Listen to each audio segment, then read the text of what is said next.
Erev Tov Lekoulam, bonsoir à toutes et à tous. On va travailler ce soir sur la paracha de Ki Teitzei.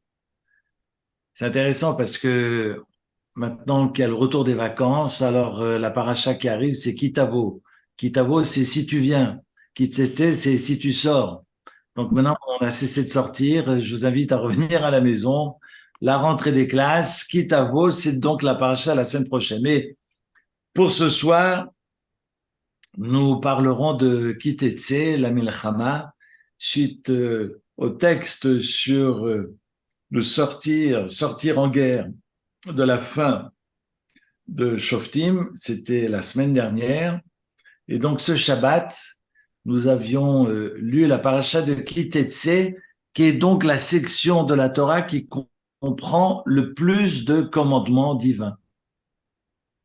Donc si l'on s'imagine que tout le cinquième livre de la Torah de Devarim n'est qu'une répétition de la Torah, c'est évidemment totalement faux, parce que on a autant de mitzvot dans ce cinquième livre que dans le reste de la Torah, et la paracha de Ki Teitzei va comprendre 74 mitzvot. On vient de me sonner, alors je ne sais pas si... non, ce n'est pas pour nous. Alors je pose mon téléphone de côté. 74 mitzvot, le Rav Rosenblum donne une aide mémotechnique. En fait, dans Shema Israël, vous avez dans ce credo, dans cette profession de foi, le Ayin qui est un peu plus grand et le Dalet de la fin qui est un peu plus grand. Et on sait que quand on dit Shema Israël, Hashem Elokeinu, Hashem Echad, écoute Israël, l'Éternel, notre Dieu, l'Éternel est un, on est évidemment dans une profession de foi comme on la nomme aujourd'hui, entre guillemets, mais c'est pour témoigner que Dieu, créateur du ciel et de la terre, est mon Dieu. Et quand on est dans ce témoignage, on appelle ça Edout, je suis aide. Hachem est Elokeinu, et étant aide, étant témoin, eh bien, ça s'écrit Ayin Dalet, ce sont ces deux lettres qui sont plus grandes dans le parchemin de la Torah. Et si vous ouvrez les rouleaux de la Torah, dans le parchemin, vous avez dans cette phrase de Shema Israël, le Aïn et le Dalet qui sont plus grands. D'ailleurs, si vous ouvrez, je ne pense pas que dans les éditions, de manière générale, on fasse mention de ces petites curiosités du texte. Il n'empêche, comme je travaillais cet après-midi sur le texte de la rencontre entre Ésaü et Jacob, et lorsqu'ils s'enlacent, il y a des petits points au-dessus des lettres. Si vous ouvrez le parchemin, vous allez découvrir toutes ces petits détails qui ne sont pas anodins. Et le schéma Israël, vous savez que schéma s'écrit Shin Mem Ayin, le Ayin est plus grand, et le Dalet de la fin, Echad, le Dalet de la fin de Echad, de la fin de la phrase, est également plus grand pour rappeler que Ayin et Dalet signifient aide et que vous êtes sur un témoignage. Il n'empêche, le Ayin a pour valeur numérique 70, le Dalet a pour valeur numérique 4, et donc ça nous rappelle ces 74 commandements de la paracha de Ki Teitzei. C'est dire que la paracha de Ki Teitzei n'est pas juste un rappel, parce que Mishneh Torah, on surnomme le Sefer Devarim, le Deutéronome de Mishneh Torah, qui veut dire non seulement enseignement, mais Mishneh veut dire répétition de la Torah. On est sur le champ du cygne de Moïse qui s'apprête à quitter ce bas monde, mais il va encore ajouter des lois qui sont les lois de la Torah, confirmées par Akadosh Baruch Hu, et qui sont une préparation à l'entrée en Terre Sainte, à l'entrée dans la vie de tous les jours. Parmi ces mitzvot, on a ce qui était la Milchama, je ne sais pas si vous avez le texte sous les yeux, qui est assez embarrassant parce que le premier verset, qui était la Milchama loivecha, Unetano Hashem lokecha biadecha veshavita shivyo, quand tu sortiras en guerre contre tes ennemis, l'Éternel ton Dieu te livrera dans ta main, le livrera ton ennemi dans ta main et tu captureras son habitante en prisonnier.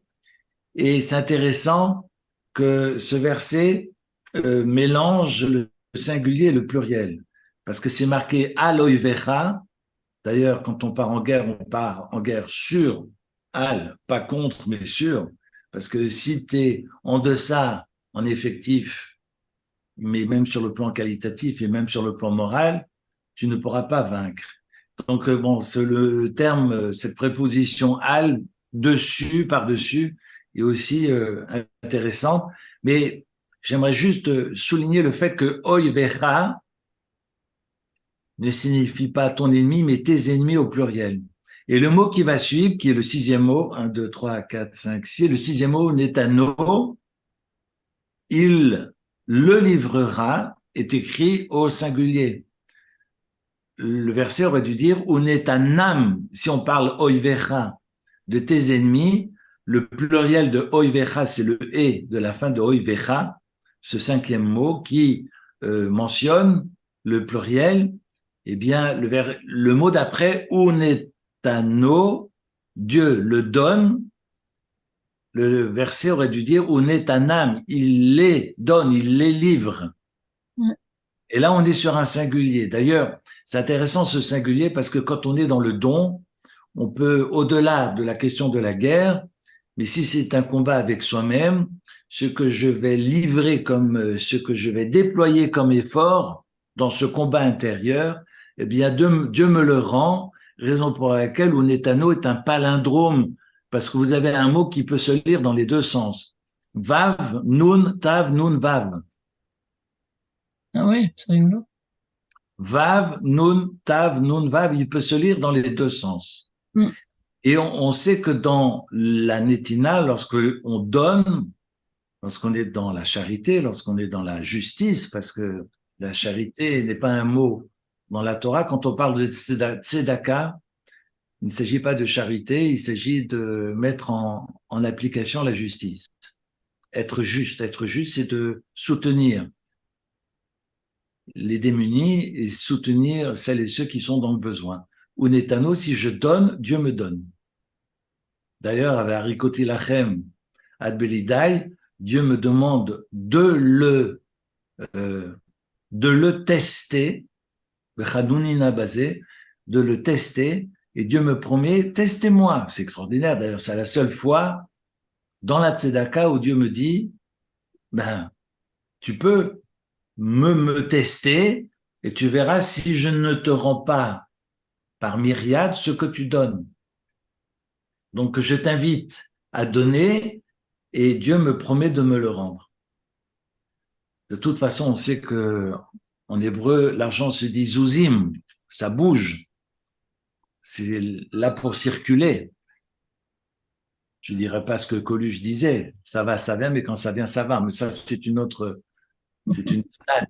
Mais il n'empêche, l'idée de donner n'est jamais anodin et Dieu me le rend. Si, Sam, tu peux fermer la porte? Dieu me le rend, pardon, j'ai mon fils. Et Dieu me le rend pour autant que je fasse l'effort dans un sens. Et le verset va donc mélanger le pluriel et le singulier et dira Unetanu Hashem lokecha biadecha beshavita shivyo. Là, on est sur un singulier alors que le verset commence au pluriel. Et le Or HaChaim Akadosh, Rabbi Chaim Ben Attar, j'aime bien, comme je le fais maintenant le Shabbat, de rappeler qui sont les auteurs que je mentionne. On sait que Rabbi Chaim Ben Attar a vécu, il est mort sauf erreur en 1743, il a vécu à peine 47 ans, mais c'était un homme tellement extraordinaire qu'on appelle, il a vécu au Maroc, à Salé, et a fini ses jours en Israël, mais le Hachem Akadosh est appelé Akadosh parce qu'on rajoute ce Hakadosh pour ceux qui étaient à la fois talmudistes et kabbalistes, qui étaient à la fois plongés dans la halakha, mais qui étaient capables aussi de mystique. Et on sait que Rabbi Chaim, Or HaChaim Akadosh, eh bien, était en pensée permanente avec le Baal Shem Tov et échangeaient tous les deux. Bref, donc Or HaChaim Akadosh écrit que le combat n'est pas un combat contre l'ennemi, mais le combat contre le Satan, finalement son propre Yetzer Hara, qu'on appelle le mauvais penchant. J'aime pas tellement cette traduction. Et vous voyez que, d'ailleurs, le Kli Yakar dira la même chose que le Rachem Akadosh, et que ce combat contre soi-même, finalement, c'est le combat contre... Alors, c'est intéressant parce qu'on peut entendre parfois dans des discours que Yetzer Hara, que ce mauvais penchant, il faut s'asseoir dessus, il faut l'étouffer, il faut le... Non, non, c'est pas ce que la Torah nous enseigne, parce qu'il y a une différence entre s'asseoir dessus et canaliser cette pulsion de vie qui peut effectivement nous condamner, mais qui peut aussi être créatrice et féconder la vie. Raison pour laquelle j'aime beaucoup ce passage talmudique, je crois sauf erreur que c'est à la page 30 ou 29 ou 30 de Kiddushin, du traité talmudique de Kiddushin, où le Maharshar Avedels va traduire cette phrase extraordinaire, Bara Akadosh Baruch Hu a Yetzer Hara, que Dieu a créé le Yetzer Hara, Bara lo Torah Tavin, et que par rapport au Yetzer Hara, Dieu a créé la Torah en tant que Tavlin, ce sont des épices qui viennent saupoudrer et finalement sublimer pour que ce Yetzer Hara ne se retourne pas contre soi. Je dirais, et là je souligne par rapport à cette phrase, Bara lo Torah Tavin, le Maharsha, qui traduira Yetzer Hara par Bechira. On aura l'occasion peut-être de reprendre, de retrouver ce texte, mais on aura l'occasion, parce que c'est un texte extraordinaire, que le Maharsha dira que le Yetzer Hara, c'est le libre arbitre, c'est le choix, conduire sa vie comme on l'entend.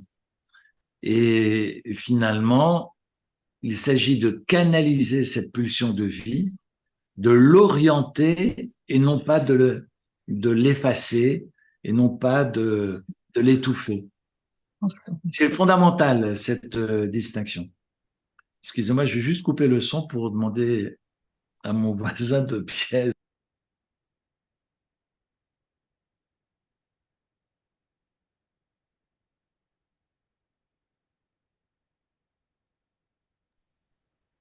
Voilà, excusez-moi.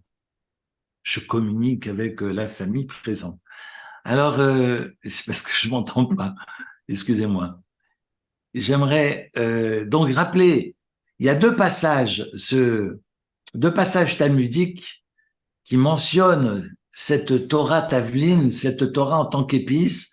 C'est ce passage dans Kiddushin et qui parle d'élixir de vie, et puis également un passage dans Baba Batra où nous avons un Job qui pleure et demande à Dieu pourquoi de nous avoir créé pieds et mains liés, avance le fait que si l'âne ou le cheval n'a pas pu être cachère, ce n'est pas de sa faute. S'il a les sabots qui ne sont pas fendus, c'est toi qui as choisi. Et Dieu dira non, parce que tu as quand même, non pas l'âne ou le cheval, mais toi-même, tu es libre finalement. Et tu es au volant de ta voiture et tu peux conduire ta voiture comme tu l'entends. Donc, cette notion de Bechira est pour moi fondamentale. Bref, je reviens sur ce verset qui était Tzel HaMilchama. Et donc, le Kli Yakar, et comme je l'ai mentionné également, le Rachem Akadosh, dont je rappelais sa courte vie, mais surtout intense et riche, qui rappelle que ce combat est un combat non pas épiphénoménique, mais c'est un combat vis-à-vis de soi-même. C'est ce combat contre ce Yetzer Hara, contre cette vie qui peut nous conduire de différentes façons et peut évidemment nous fourvoyer. J'aimerais également mentionner, et on l'a fait l'an passé, j'aimerais peut-être ne pas épiloguer sur ce passage du Ben Sorer au Moré, qui est le Renégat, mais j'aimerais surtout m'attarder ce soir sur la raison des mitzvot, autour d'une mitzvah qui est Shiloh HaChaken, la manière dont je vais renvoyer la mère d'un nid pour pouvoir prendre ses oisillons. C'est un passage aussi qui fait froid dans le dos, mais qui est mentionné à la fin de la première montée de la paracha de Kitetsé. Mais avant ce passage-là, j'aimerais juste vous inviter à lire les versets 18, 19 et 20 du chapitre 21 qui parlent de cet enfant renégat qui se détourne, qui s'écarte du chemin qu'on appelle Ben Sorer. Sorer, ça veut dire s'écarter. Ou Moré qui se rebelle et qui refuse donc d'obéir aux paroles de ses parents. Eh bien, cet enfant-là, le texte nous demande de le sévir, de le punir alors qu'il n'est pas encore totalement adulte. C'est entre, non pas en tant qu'enfant, parce qu'on est totalement responsable des actes de nos enfants tant qu'ils ne sont pas bar mitzvah, et à partir du moment où ils présentent des signes d'adultes, eh bien, on n'a plus de droit sur eux-mêmes. Donc, c'est le temps avant la puberté totale, mais c'est le temps où il devient bar mitzvah et il devient finalement pubère et responsable, autrement dit, autonome et indépendant des parents. Donc, les parents n'ont plus de droit sur un enfant qui est totalement pubère. Et le texte nous raconte que si cet enfant en vient à boire, à gloutonner, boire, alors il ne s'agit pas de gloutonner tant que ça et de boire tant que ça, mais cet enfant, vaut mieux le punir, le condamner à mort avant qu'il ne vole et ne vide les caisses de ses parents et n'en vienne à brigander sur les chemins. Donc, vaut mieux, si j'ose dire, le retirer du monde terrestre avant qu'il devienne un grand voyou. Et c'est un passage, évidemment, qui fait froid dans le dos. Le texte talmudique dans Sanhédrin soulignera, et heureusement, mais ça aussi c'est un débat, comme Iranidacha, comme Baïtam Nougas, il y a 2-3 cas où les sages du Talmud diront ça n'a jamais existé, sauf peut-être l'un qui dira dans le texte talmudique, je crois, sauf erreur de ma part, la page 71 de Sanhédrin, si je me suis assis sur une pierre tombale d'un enfant qui avait été Ben Sorer ou Moré. Bref, la majorité des auteurs du Talmud diront non, non, ça n'a jamais existé. Vous imaginez de condamner à mort un jeune enfant parce que il y a déviance et puis on a peur que finalement il en vienne à brigander et devienne un grand bandit. Donc, il vaut mieux le tuer petit bandit que de le tuer grand bandit après qu'il ait séduit autour de lui. C'est quand même un passage incroyable. Le texte dira, et je reprends le verset 18, si qui yel ish ben sorer ou moré, vous avez un fils qui s'écarte et donc qui se rebelle, et ninu shomea qui n'écoute Bekol aviv, ni la voix de son père, Bekol imo, ni la voix de sa mère, V'yisiru oto qui le punissent, Velo ishma alehem, mais qui n'écoute toujours pas.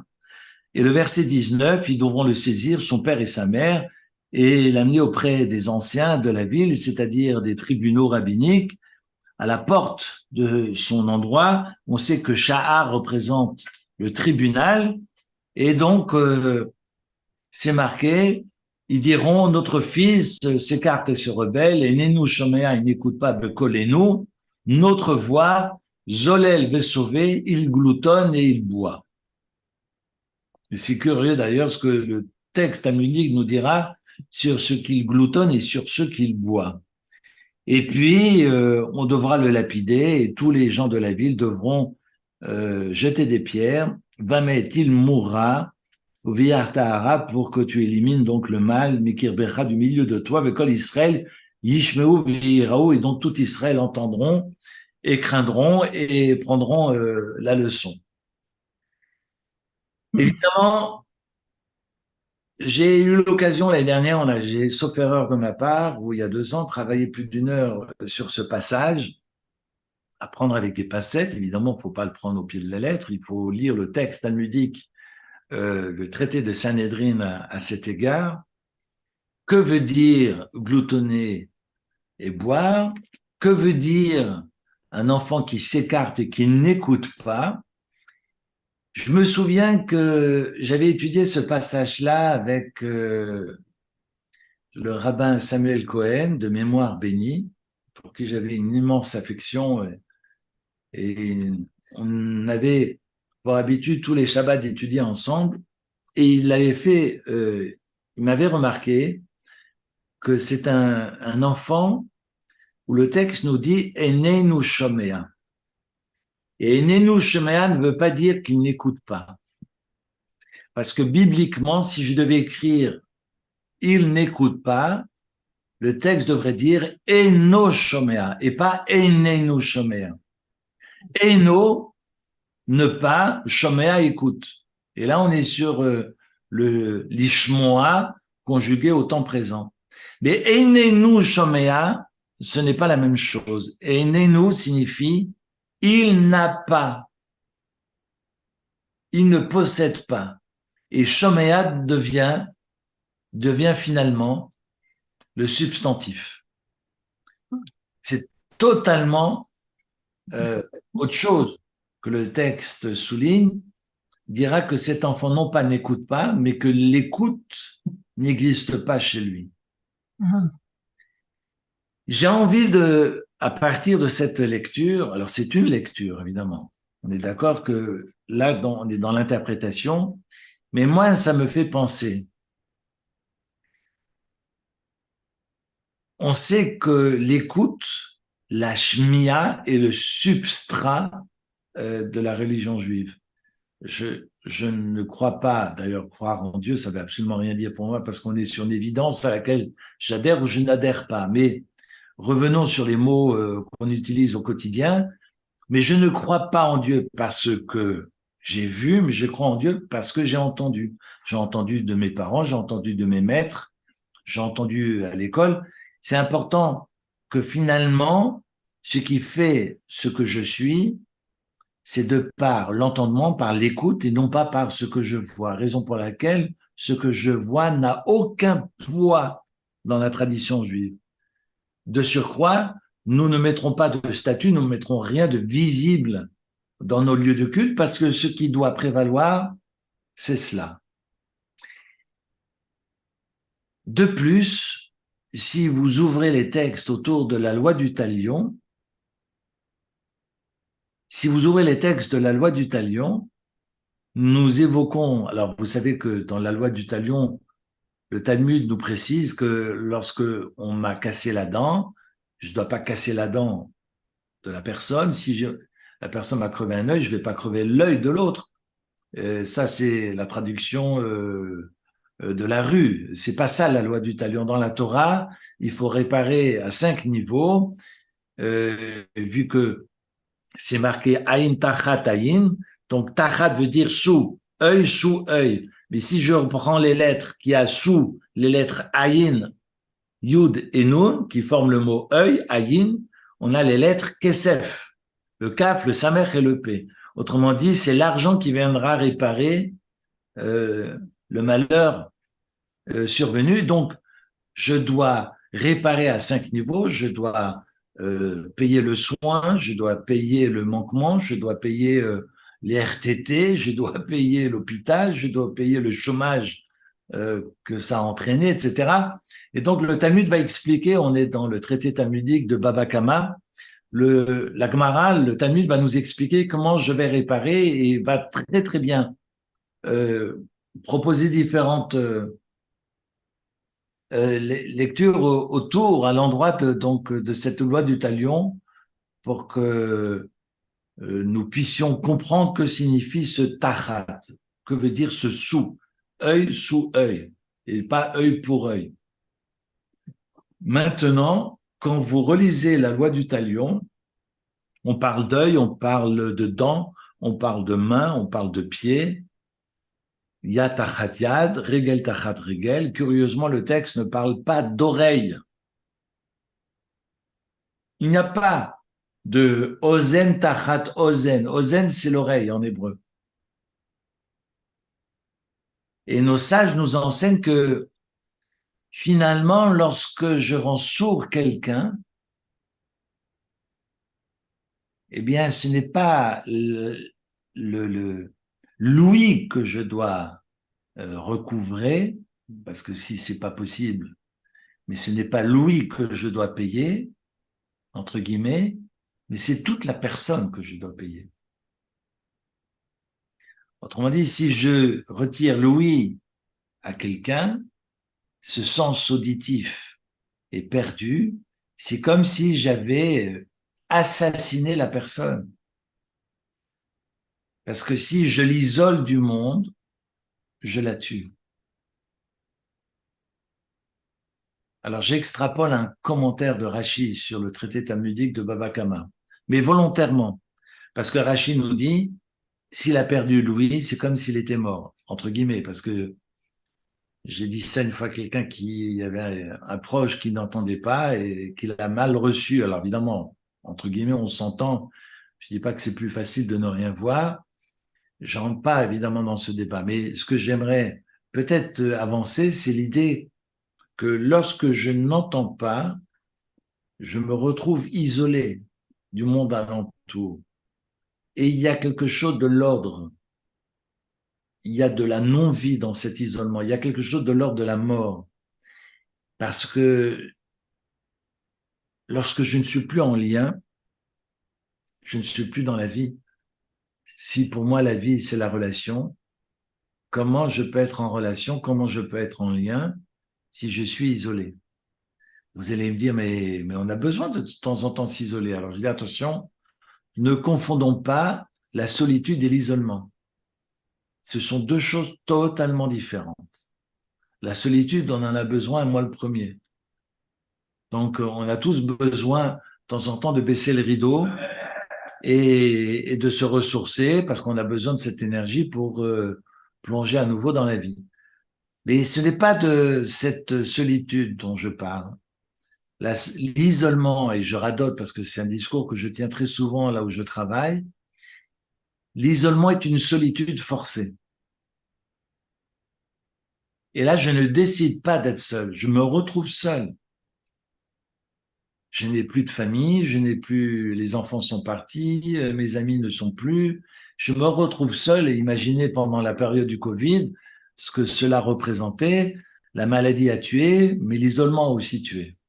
Et là, je vous le dis parce que j'ai vécu des ensevelissements où il a fallu faire face effectivement à cette question d'isolement. Donc, pour moi, quand on parle d'entendement, on parle de quoi? Et si je ne suis plus en capacité d'écoute, ou si l'écoute n'existe plus, je ne suis plus dans la vie.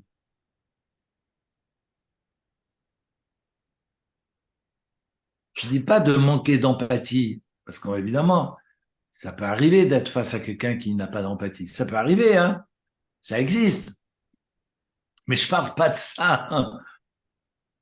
Ça peut arriver d'avoir quelqu'un face à nous qui n'a pas d'ouverture d'esprit, pas de générosité. Ça existe, ça existe. On peut en croiser des gens comme ça, mais je vous parle pas de ça. Je vous parle d'un enfant, hein, Ben Sorer ou Mouré, où l'écoute n'existe pas, ou n'existe plus, ou n'a jamais existé. On n'est plus dans la vie. Et là, je suis à Rose sur le Baudet en train de jeter la pierre sur le Ben Sorer ou Mouré. Le texte nous dit, ah non, non. J'ai un commentaire de Rachel David Bochko qui nous dit, non, le problème, il n'est pas chez l'enfant, il est chez les parents. Parce que le texte dans Sanhedrin dira, si c'est marqué Bekolavi, Bekolimo, Bekolenu sans le Yud, d'ailleurs c'est marqué très clairement, il n'écoute pas notre voix, il n'écoute pas la voix de son père et la voix de sa mère, et puis viennent les deux parents auprès du tribunal en disant, il n'écoute pas notre voix, curieusement, Bekolenu est écrit au singulier, il manque le Yud. Parce que normalement, Bekolenu, c'est au verset 20, Bekolenu doit s'écrire Kouf Lamed Yud Nun Vav, parce que le Yud indique le pluriel, alors que là, on est au singulier. De là déduisent nos maîtres du Talmud, notre voix signifierait que le père et la mère sont censés avoir la même voix, et ils vont pousser le bouchon plus loin. Ils sont censés être à la même hauteur, le même timbre de voix, ils doivent être pareils.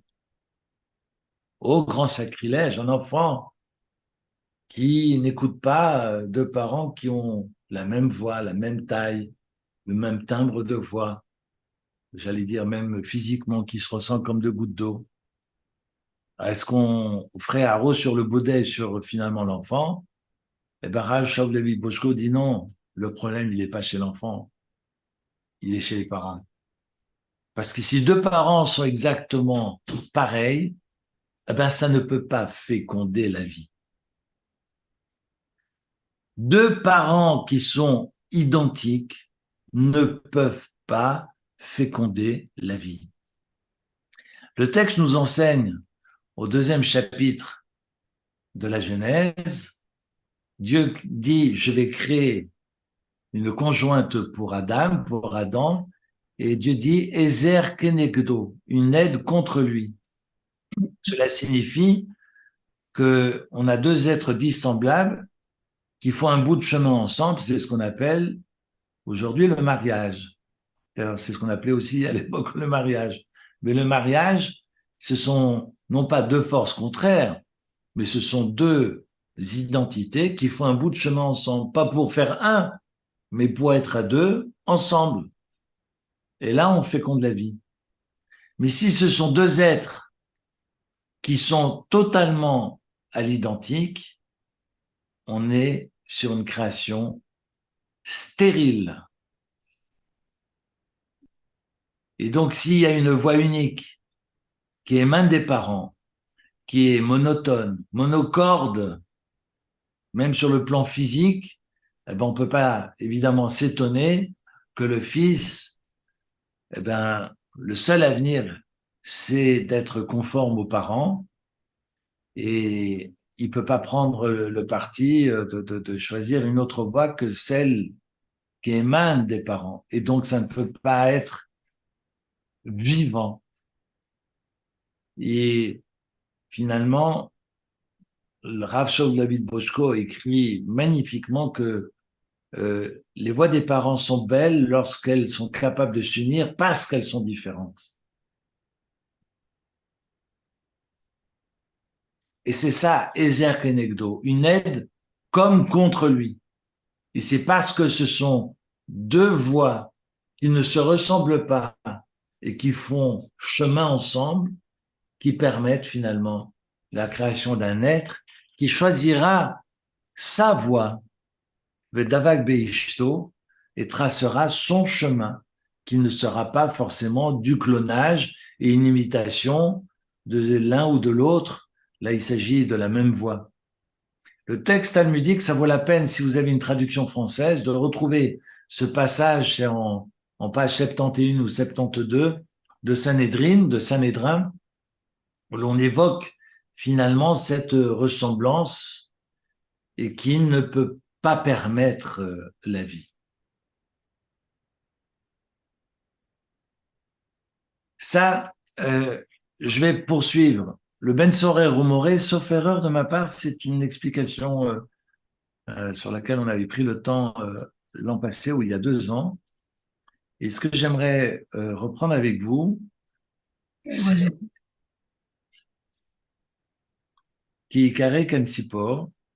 Le texte dit et nous enseigne au chapitre 22, verset 6, Kavbet, chapitre 22, verset 6, s'il arrive, Ki carré Kansipor lefanecha, je suis sur le chemin et je vois un nid d'oiseau.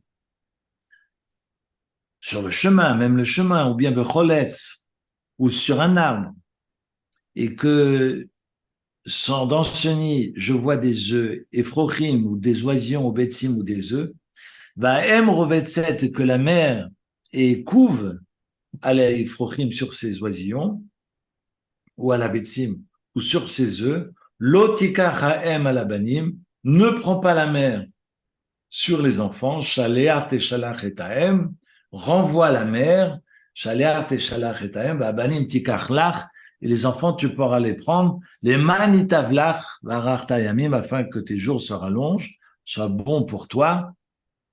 et qu'il se rallonge. Et que tes jours se rallongent vararta yamim. Un passage qui a évidemment suscité aussi beaucoup d'explications, qui a aussi suscité la réaction de Elisha ben Abouya, parce que vous savez que Elisha ben Abouya, qui avait été excommunié et qui avait été surnommé, parce que c'était un des plus grands maîtres d'Israël, avait été surnommé dans le Talmud l'autre, parce qu'on ne voulait pas le mentionner, il avait jeté son shtreimel après avoir vu, il avait jeté sa kippa après avoir vu un enfant qui respectait la demande de son père, qui l'invitait à aller chercher les oisillons sur l'arbre, et on sait que les deux seules lois de toute la Torah où il est spécifié varar tayamim que si tu respectes ce commandement, tes jours se rallongeront, eh bien c'est le respect des parents, et shilo achaken, le fait de renvoyer la mère pour prendre les oisillons, c'est ce passage-là, verset 6 du chapitre 22.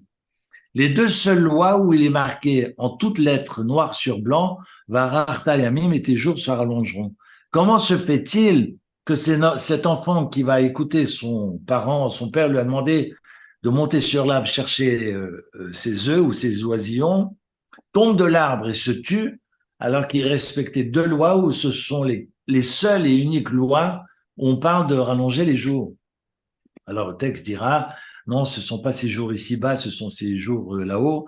Évidemment, c'est difficile à comprendre. C'est parce que je pousse la chaise roulante de mon père que, je vais dire une bêtise, mais qu'au lieu de mourir le 9 octobre, je vais mourir le 10 octobre. C'est-à-dire, de quoi on parle? Dieu préserve, hein, mais de quoi on parle? Et le texte dira, non, non, ce ne sont pas ces jours terrestres, ce sont les jours célestes. Bref, tout ça pour vous dire que Elisha ben Abouya a une réaction par rapport à ce passage-là. Et autour de cette loi vont découler des pages et des pages chez nos maîtres, que ce soit les maîtres du Moyen-Âge, 11e, 12e, 13e siècle. Je pense essentiellement au Rambam, 1135-1204. Vous connaissez Maïmonide, qui était le médecin plutôt du roi d'Égypte et non pas de Cordoue, parce qu'il est parti à l'âge de 13 ans. On parle souvent du médecin du roi, mais ça n'a absolument rien à voir avec l'Espagne. C'est plutôt en lien avec Pastat, avec le Caire où il habitait en Égypte. Et Maïmonide va proposer une lecture. D'ailleurs, sa lecture n'est pas la même, mais en fait, on peut comprendre que dans le Guide des Égarés, dans Moreh Nevochim, la réponse ne sera pas la même et sera un peu plus philosophique que dans Yad HaChazaka, dans son texte halachique. Et puis Ramban donnera d'autres explications. Il sera d'accord avec Maïmonide, mais donnera une autre explication à l'endroit de cette mitzvah.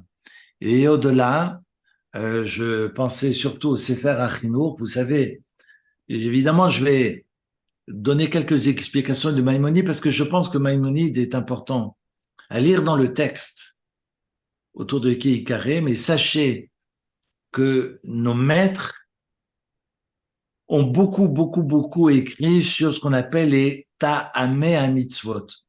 Et ce sont deux mots que vous allez souvent entendre, ou en tout cas lire en hébreu dans les livres, parce que ta'ameh ha-mitzvot signifie le sens des commandements, la raison des mitzvot. Et quels sont les ta'ameh ha-mitzvot? Le Talmud ne va pas écrire, ne proposera pas des ta'ameh ha-mitzvot.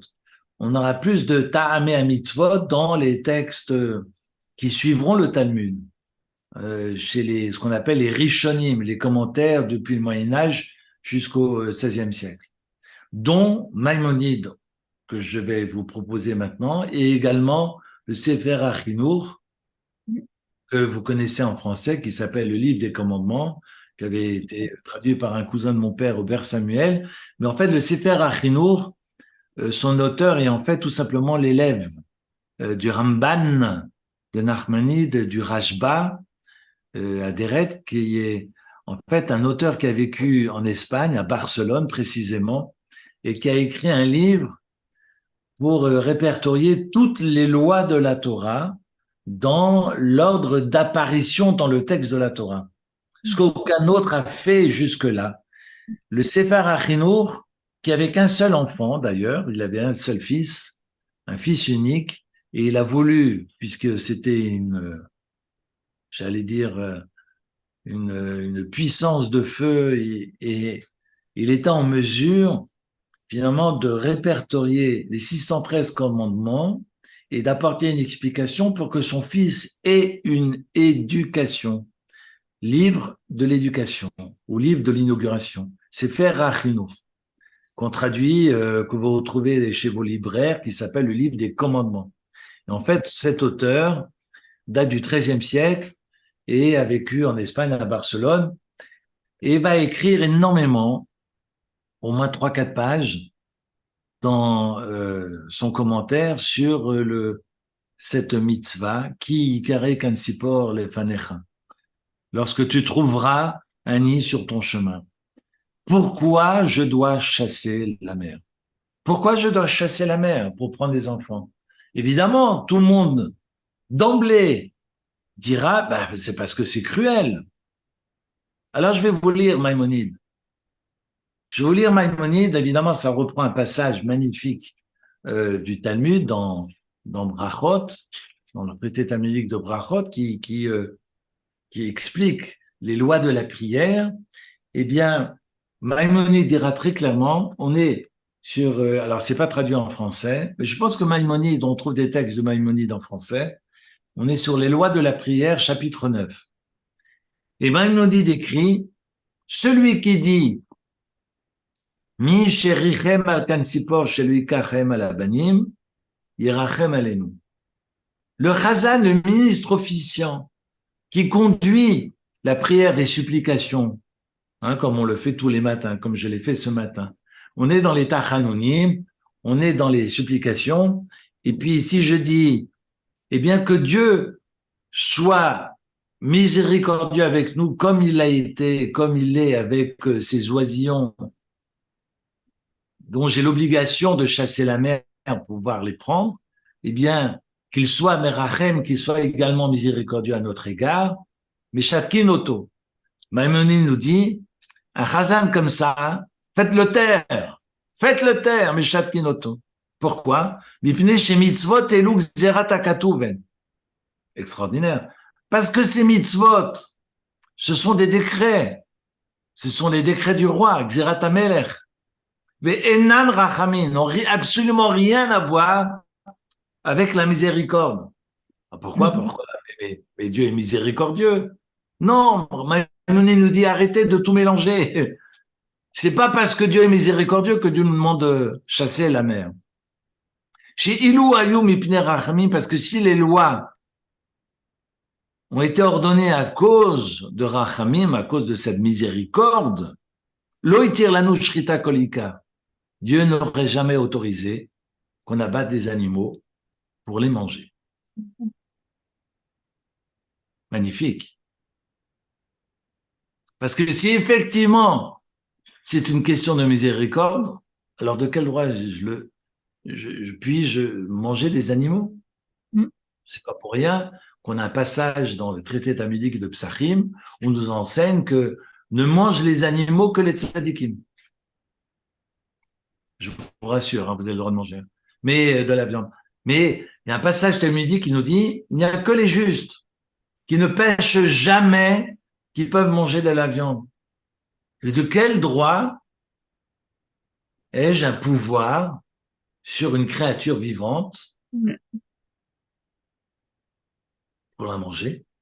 Il n'y a que la personne qui est capable d'humilité et de reconnaître le Créateur, reconnaître cette reliance qui peut éventuellement se sustenter, abattre l'animal, lui retirer la vie pour pouvoir... Et si, en fait, je pars maintenant un peu dans tous les sens, mais parce que ça me traverse l'esprit, ça me rappelle une publicité que j'ai vue il y a très très longtemps où cette personne qui voulait manger de la viande au restaurant, le cuisinier lui dit « Ah, vous voulez un morceau de steak, suivez-moi ». Il lui donne un couteau, il dit « Regardez ». Voilà, il lui fait rentrer dans une pièce, il y a un animal, je ne sais plus si c'est un cochon ou autre, il dit « Vous voulez un morceau, servez-vous ». Et puis l'animal est vivant et puis il le regarde comme ça, les yeux dans les yeux. Et quand on y réfléchit,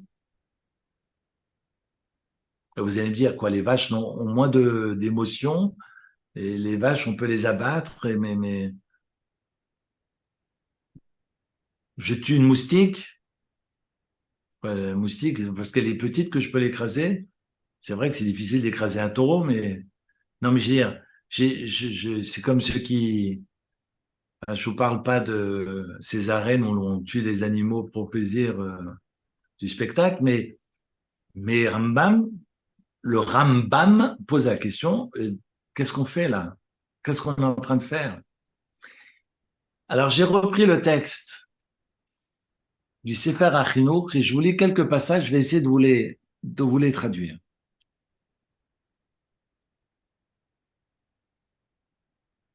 Quelle importance, et là on est évidemment sur un sujet qui mérite qu'on y travaille tous les prochaines semaines. Parce que ce soir, ça va être difficile évidemment, de nous contenir. Je vais apporter quelques mots du Sefer HaChinuch de Rabbi Aaron Halevi de Barcelone, qui écrit à son fils, mais on en profite aussi à notre tour. Mais donc quelques mots du Sefer HaChinuch, mais on aura l'occasion de revenir sur cette question de Ta'ameh HaMitzvot. Quelles sont les raisons des commandements de Dieu? Est-ce que c'est important pour Dieu, nous dit le Sefer HaChinuch, qu'on fasse la shrita, que nous abattions les animaux par devant ou par derrière?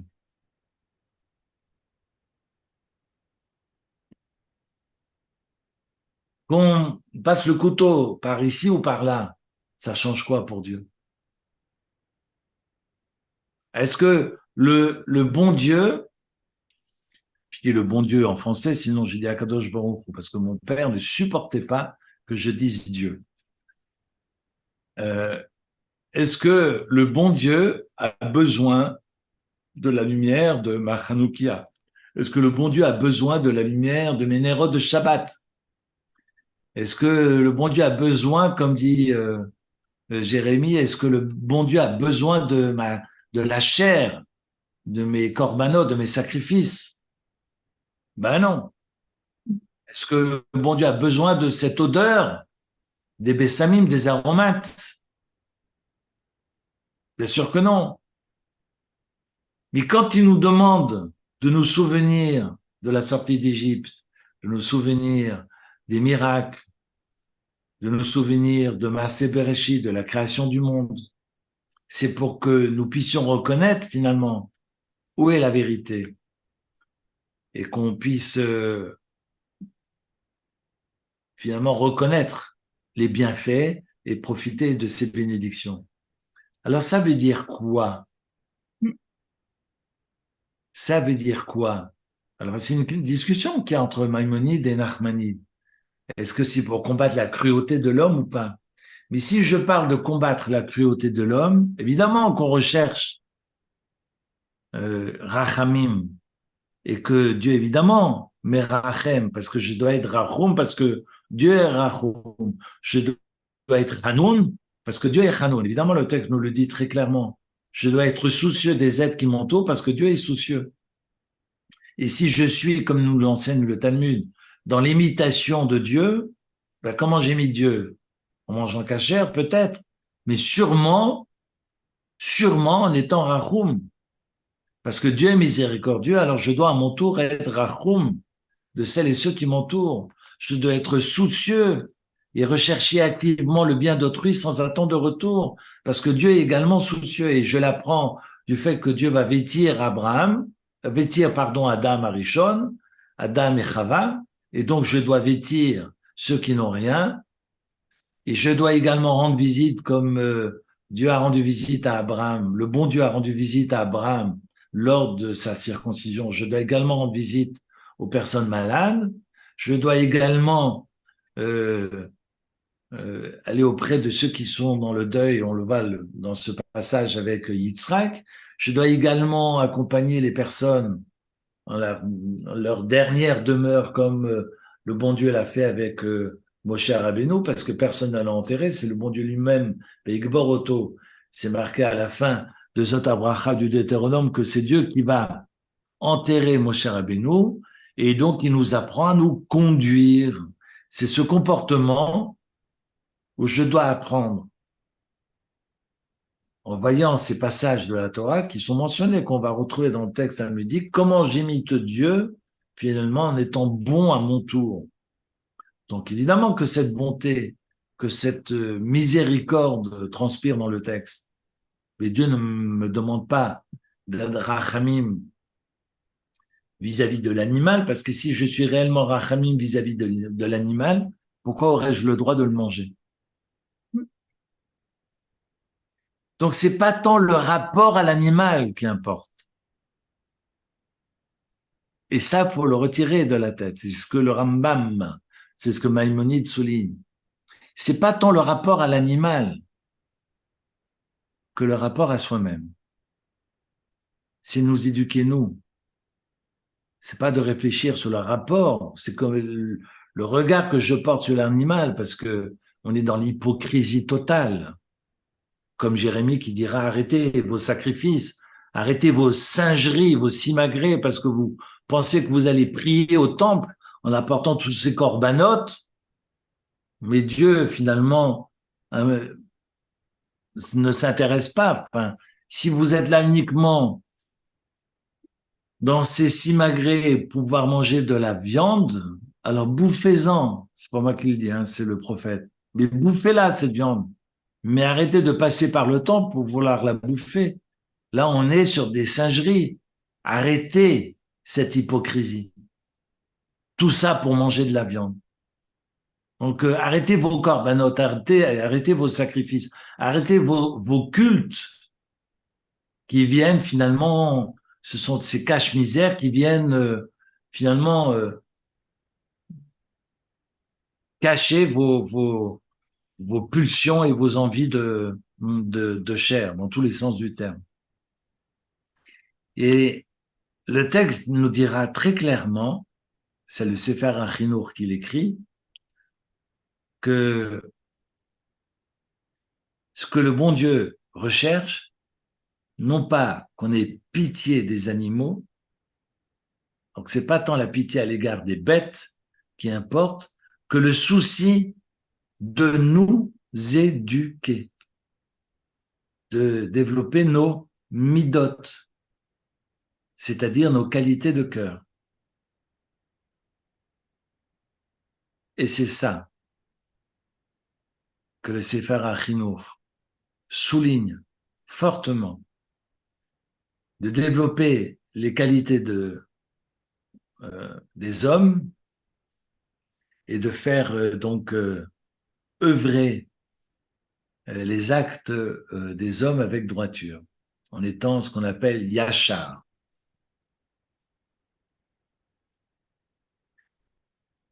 Évidemment, on sait, après, bon, ça c'est le Sefer HaChinour qui explique pour quelles lois on est sanctionné ou on n'est pas sanctionné. On sait que les lois qui sont des lois interdites, quand on transgresse une loi interdite, on est sanctionné. Mais une loi qui est rattachée à une obligation, à une mitzvah positive, on n'est pas sanctionné. Vu que dans cette interdiction, on me demande de chasser la mer. Donc on est sur un acte positif. Et du fait que c'est rattaché à un acte positif, il n'y a pas de sanction. Bon, enfin, ça, c'est un détail. C'est va préciser pour chacune des lois. Ça vaut la peine, si vous avez le livre des commandements, c'est un livre qui vaut la peine d'être acheté, de voir comment est-ce que le Sefer HaChinouk explique la loi et ensuite les conséquences et à qui cette loi incombe. Elle s'adresse autant aux femmes qu'aux hommes et en tout temps, que ce soit d'ailleurs en Israël ou en diaspora. Et donc la question de la pitié de Rachamim, et voilà, et toute la conclusion du Sefer HaChinouk qui reprend les termes du Ramban et du Rambam, que ces tamés à mitzvot sont là pour sublimer l'être humain et de l'éduquer profondément pour qu'il recouvre des midotes et des qualités de cœur qu'il n'aurait pas autrement.